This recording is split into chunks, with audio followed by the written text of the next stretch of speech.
तो प्रस्तुत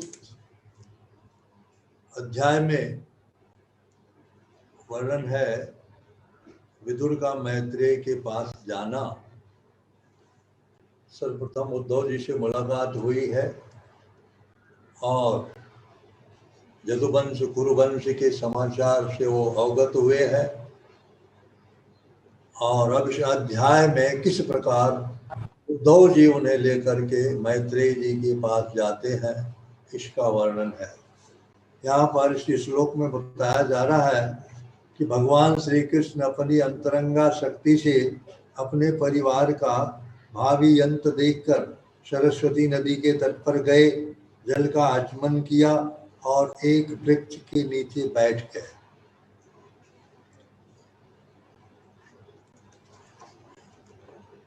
यदुवंश की सेना समुद्र की तरह थी, कोई मामूली सेना नहीं थी। समुद्र में जैसे नाना प्रकार के जीव जंतु, बड़े बड़े असंख्य जीव जंतु हैं, हाथी से कई गुना बड़े बड़े जीव जंतु समुद्र के अंदर हैं। इसलिए समुद्र से उपमा दी जाती है इस सैन्य बल को। जैसे समुद्र का कोई पारावार नहीं है, कोई थाह नहीं लगा सकता है उसकी लंबाई चौड़ाई गहराई का, इसी प्रकार यदुवंश की सेना थी।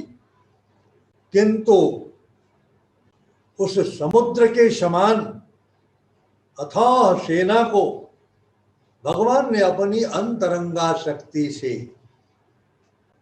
किस प्रकार देखते देखते विनष्ट कर दिया, किसी को ये समझ में भी नहीं आया ये सब कैसे हो गया। इतनी जल्दी, इतना शीघ्र, और एक जादूगर जैसे किसी खेल को दिखाता है और सेकंड नहीं लगता उस खेल को खत्म करने में, ऐसे ही भगवान श्री कृष्ण अपनी अंतरंगा शक्ति के द्वारा सबको ऐसे मोहित कर दिया, एक दूसरे के प्रति ईर्ष्या द्वेष से भर दिया, इस तरह से कि उनमें आपस में जो उनका पारिवारिक संबंध था उसको भुलवा दिया भगवान। ऐसा उन्हें महसूस नहीं होता था कि ये उनके स्वजन हैं। और जैसे जंगल में बांस के ऊपर बांस के घर्षण से अग्नि उत्पन्न होती है और पूरा वन जो है वो अग्नि के चपेट में आ जाता है, नष्ट हो जाता है, उसी प्रकार ऐसा घर्षण उत्पन्न किया भगवान ने इनके अंदर आपस में कि बांस के घर्षण से उत्पन्न अग्नि की तरह ये पूरा यदुवंश जल करके नष्ट हो गया। किसी को कोई दोष भी नहीं लगा है। यही है भगवान की अचिंत्य शक्ति, अचिंत्य माया। श्रील प्रभुपाद बता रहे हैं कि यदुओं तथा भोजों के उपयुक्त समस्त कार्य भगवान की अंतरंगा शक्ति द्वारा संपन्न हुए। ये थे कौन? ये सारे यदुवंशी, सारे भोजवंशी, सारे वृष्णिवंशी, ये सारे सात्वत वंशी जो थे, इनको भगवान ने यहाँ पर भेजा था अपनी लीला में सहयोग करने के लिए। ये सब भगवान के अंतरंग पार्षद थे सब। कुछ तो इनके वैकुंठ लोक के, गोलोक के पार्षद थे, कुछ देवता लोग भी थे, वो भी आए थे। अब चूंकि भगवान की लीला का संवरण हो चुका था, भगवान जिस उद्देश्य से अवतरित हुए थे वह कार्य उनका संपन्न हो चुका था। विश्व के कोने कोने से आसुरी प्रवृत्ति के तमाम राजाओं को, जिन्हें अपने सैन्य बल का अहंकार था, अपनी शक्ति का अहंकार था, सबको एक जगह एकत्र करके अर्जुन, भीम, कर्ण, भीष्म इत्यादि जैसे लोगों से उनका संहार करा दिया आपस में लड़ा करके। उसी प्रकार यदुवंश को भी इन्होंने विनष्ट कर दिया। ये सारा कार्य जो था ये भगवान की अचिंत्य शक्ति का एक खेल था, अन्यथा इसे नहीं समझना चाहिए। क्योंकि कह रहे हैं कि वह अपने अवतार के उद्देश्य को पूरा कर लेने के बाद उन सबों को अपने अपने धामों को भेज देना चाहते थे। जिस विशिष्ट कार्य के लिए उन्हें यहाँ नियुक्त किया गया था वो अपना अपना कार्य संपन्न कर चुके थे। अब उन्हें यहाँ रहने की कोई आवश्यकता नहीं थी, इसलिए भगवान ने योजना बनाई, अब उनको वापस भेजना था। कुरुवंश भी खत्म हो गया था, जदुवंश भी खत्म हो गया था। अब कुछ जो लोग बचे खुचे थे, भगवान के जो नित्य पौत्र पुत्र इत्यादि थे, जिनके प्रति भगवान का पैतृक स्नेह था। ऐसी बात नहीं है, इस भौतिक जगत के ही लोग आपस में एक दूसरे से प्रेम करते हैं, रिश्ते निभाते हैं। रिश्ता निभाने में भगवान के जैसा कोई नहीं हो सकता। क्यों? गीता में भगवान स्वयं कहते ये यथा माम प्रपद्यन्ते तांस तथैव भजाम्यहम्। जो जितनी मात्रा में मुझे मिलता है मैं भी उसे उतनी मात्रा में बचता हूं। ऐसा नहीं है कि भगवान किसी का ऋण अपने ऊपर रखे। स्नेह करते हैं और स्नेह करना सिखाते भी हैं भगवान। कैसे स्नेह करते? अपने आचरण से, अपने इन लीलाओं से भगवान ने लोगों को सिखाया कैसे स्नेह किया जाता है। भगवान धराधाम पर थे, सब जानते हैं कि भगवान की 16,108 रानियों से प्रत्येक रानी के 10 पुत्र हुए थे, और फिर प्रत्येक उन 10 पुत्रों से एक एक के 10 हुए थे। इस प्रकार भगवान का परिवार कोई मामूली परिवार नहीं था, साधारण परिवार नहीं था, लाखों में था। लाखों में उनका परिवार था। और ये भगवान की अचिंत्य लीला, अचिंत्य शक्ति, अंतरंगा शक्ति का प्रकाश था, जिसे कल्पना नहीं कर सकता था। कोई ये अंदाजा नहीं लगा सकता था कि भगवान 16,108 रानियों के साथ कैसे रहते हैं। इसी बात को सोच करके नारद जी को आश्चर्य हो गया, और श्री नारद जी इसकी परीक्षा लेने के लिए द्वारका में पधारे, यह देखने के लिए कि भगवान किस प्रकार अपनी इतनी रानियों के साथ रहते हैं। भगवान 16,108 रानियों को अलग अलग महलों में रखा था, और प्रत्येक के साथ हमेशा विद्यमान रहते थे। अपने आप को उतने रूपों में विस्तृत करके वो सबके साथ रहते थे, एक ही साथ सबके साथ रहते थे, ये किसी को पता नहीं चलता था। और जब श्री नारद जी वहां आए यह देखने के लिए, तो नारद जी जिस किसी के भी महल में गए वहां भगवान अलग अलग कार्यों में व्यस्त मिले।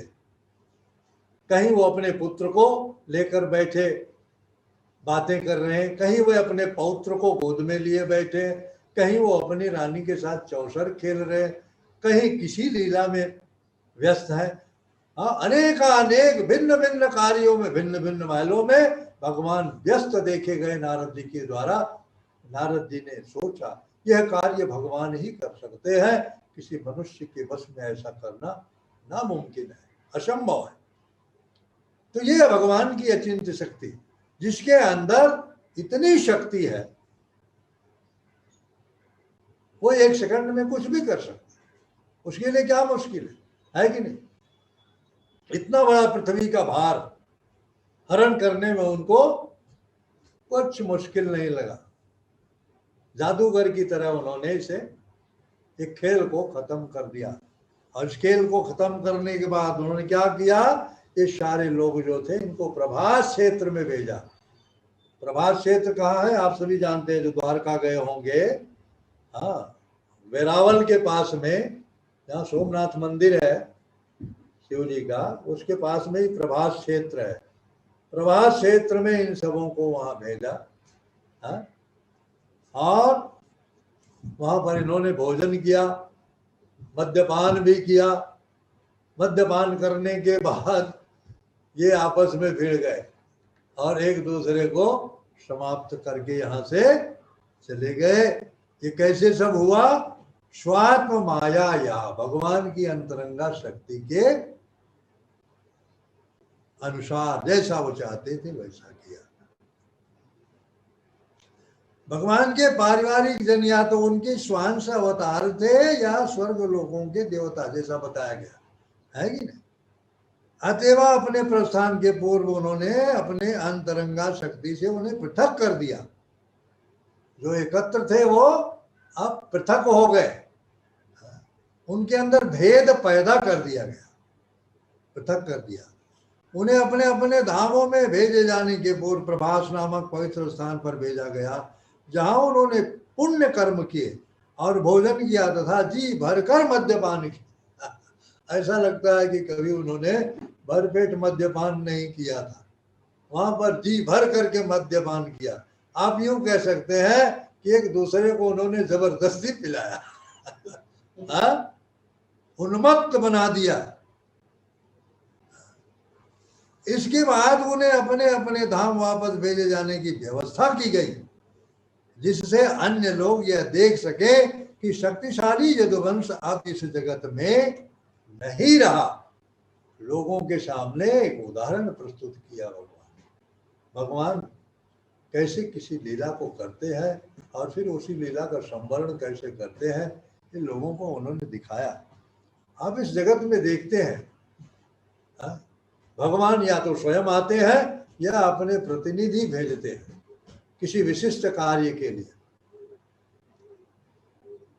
भगवान की ये विशिष्ट लीलाएं उनकी बहिरंगा शक्ति अथवा भौतिक प्रकृति की अभिव्यक्ति नहीं है। किसी को ये नहीं सोचना चाहिए कि ये सारा कार्य भगवान की बहिरंगा शक्ति का प्रभाव था। बहिरंगा शक्ति यानी ये जो प्रकृति है, हालांकि ये प्रकृति भी उनकी अध्यक्षता में ही कार्य करती है। मय्याध्यक्षेण प्रकृति सूयते सचराचरम हेतुनानेन कौन्ते जगद्वी परिवर्तते। ये भौतिक प्रकृति भगवान कहते हैं मेरी अध्यक्षता में कार्य करती है, स्वतंत्र नहीं है। जैसा भगवान निर्देश देते हैं इसको वैसा करती है, उनके निर्देशन के अनुसार ही सारे चराचर प्राणियों की रचना करती है, ये स्वतंत्र नहीं है। फिर भी ये जो सारी लीलाएं थी, महाभारत का युद्ध, यदुवंश का विनाश, ये सब जो लीलाएं थी ये भगवान की बहिरंगा शक्ति का प्रभाव नहीं था, ये भगवान की अंतरंगा शक्ति का खेल था। अपनी अंतरंगा शक्ति के प्रभाव से इतने बड़े कार्य को इन्होंने संपन्न किया। इसलिए लोगों को इस भ्रम में नहीं पड़ना चाहिए। हालांकि भगवान की जो दोनों शक्तियां हैं अपरिमेय हैं, इनका कोई परिमाण नहीं जान सकता कि इनमें कितनी शक्ति है, इनका विस्तार कितना है, कितनी शक्ति है इनके अंदर। फिर भी दोनों के कार्य पृथक पृथक हैं। उनकी अंतरंगा शक्ति का ऐसा प्रदर्शन शाश्वत है, शाश्वत यानी इटर्नल, सनातन है। और बहिरंगा शक्ति का जो कार्य है ये अशाश्वत है। बहिरंगा शक्ति यहाँ जो कार्य करती है वो परमानेंट नहीं है, स्थायी नहीं है। जैसे जगत की रचना जो है परमानेंट नहीं है, स्थायी है, इसकी एक अवधि है, उस अवधि तक ही ये जगत रहेगा, उसके बाद ये जगत जो है समाप्त हो जाएगा। सूर्य चंद्रमा तारे ये लोक सारे और सारे देवता, नगण्य चींटी से लेकर के ब्रह्मा तक सब कुछ समाप्त हो जाएंगे, एक निश्चित अवधि तक ही रहेंगे। अतएव निष्कर्ष नहीं निकालना चाहिए कि यदु तथा भोजवंशी सामान्य भ्रातृघाती युद्ध में उन्मत्त अवस्था में मरे, पागल होकर के मरे, ऐसा अनुमान नहीं करना चाहिए। सबके पीछे भगवान की अंतरंगा शक्ति कार्य कर रही थी। श्रील जीव गोस्वामी ने इन घटनाओं की टीका जादूगरी की कला के रूप में की है। आप सभी प्रत्येक व्यक्ति जादूगर की जादूगरी से अवगत है। किस प्रकार मंच पर एक जादूगर नाना प्रकार के खेल दिखाता है, आश्चर्यजनक खेल दिखाता है। कैसे वो अपना खेल प्रस्तुत करता है। लोग ये विचार करते हैं, जानने की जिज्ञासा भी, चेष्टा भी करते हैं कि ऐसा कैसे कर दिया, किंतु जान नहीं पाते, है कि नहीं? यही उसकी जादूगरी की विशेषता है। जो भी कार्य वो करता है, लोगों की दृष्टि उस तक पहुंच नहीं पाती है। इसी प्रकार भगवान एक जादूगर की तरह ये सारी लीलाएं अपनी अंतरंगा शक्ति के द्वारा करते करवाते हैं, और किसी को ये समझ में नहीं आता है। इसलिए भगवान की शक्ति के विषय में कहा जाता है कि भगवान अचिंत्य है, भगवान की शक्तियां अचिंत्य हैं, और हम अपनी मनोकल्पना के द्वारा न तो भगवान की शक्ति को जान सकते हैं, न तो भगवान को जान सकते हैं।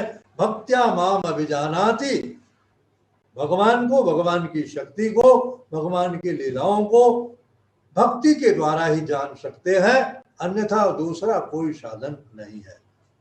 और भगवान जिसे इस योग्य समझते हैं, पात्र समझते हैं, उसी के सामने प्रकट होते हैं और उसे यह ज्ञान देते हैं जिससे वो जान सके। ये भगवान की अचिंत्य लीला, अचिंत्य शक्ति। इसलिए आप सभी से विनम्र निवेदन है कि आप श्रीमद् भागवत के आश्रय लिए रहिए और निरंतर आप इसे पान करते रहिए। भागवत रस है, इसका पान करते रहिए कर्णपुटों से, और जैसे जैसे इस रस का पान करेंगे वैसे वैसे आपका अंतःकरण जो है वो शुद्ध होता जाएगा, और जैसे जैसे अंतःकरण शुद्ध होता जाएगा वैसे वैसे भगवान के चरणों में प्रेम भी बढ़ता जाएगा निरंतर।